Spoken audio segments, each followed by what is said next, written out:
In the early hours of Christmas morning 1974, Cyclone Tracy all but blew Darwin off the map. When it had passed, only a third of the town was standing and 71 people were dead. Tonight there's another tropical low off the Northern Territory's coast, and that's expected to develop into a cyclone by Christmas morning. Hopefully that's where the similarities with 1974 will end. The Mayor of Darwin is Graeme Sawyer and he joins us now. Welcome. Good evening, Chris. I understand that the Weather Bureau has upgraded its forecast in the last hour. Can you tell us what you're expecting?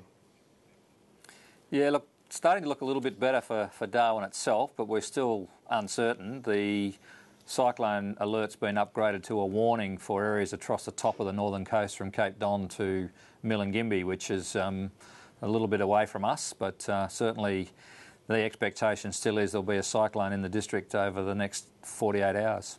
These things are terribly unpredictable, aren't they? Because watching this cyclone or this tropical low track, it's jogged east and then done a U-turn. Yeah, look, incredibly unpredictable, and that's why we're still absolutely uncertain as to what the outcome will be. It's done lots of twists and turns in the last 48 hours as it sort of transitions through the formation stage as a low.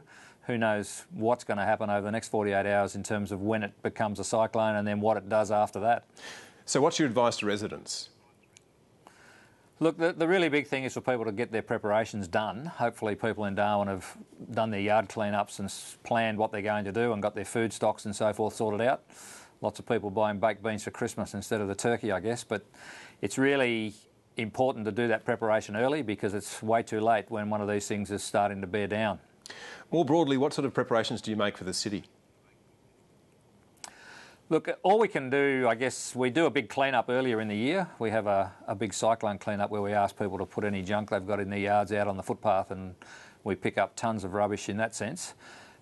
When something like this happens, we get all of our systems tested and switched on. We have a Guardian-based emergency system which we've done trials on and we do training on every year and a simulation just a few weeks ago, so we get that all ready to go and we make sure all of our plant and equipment's in shape and ready to go because our main priority is to make sure we get roads reopened as quickly as we can.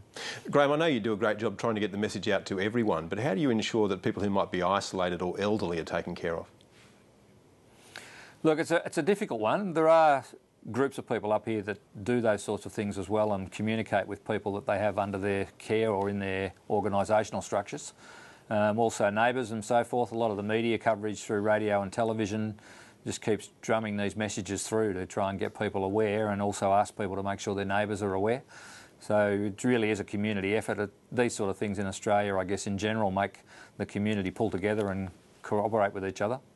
One of the eerie echoes of the past, of course, is 1974 with Cyclone Tracy, only, of course, because of the timing. But anyone who was around there, as I was, would remember the images from then. So is it stirring up some bad memories for some? Look, it always does. Every year at this time of year we get people worried about cyclones because it's typically the start of the season for cyclones, and when we get the first big monsoonal trough come down, it often brings a cyclone with it.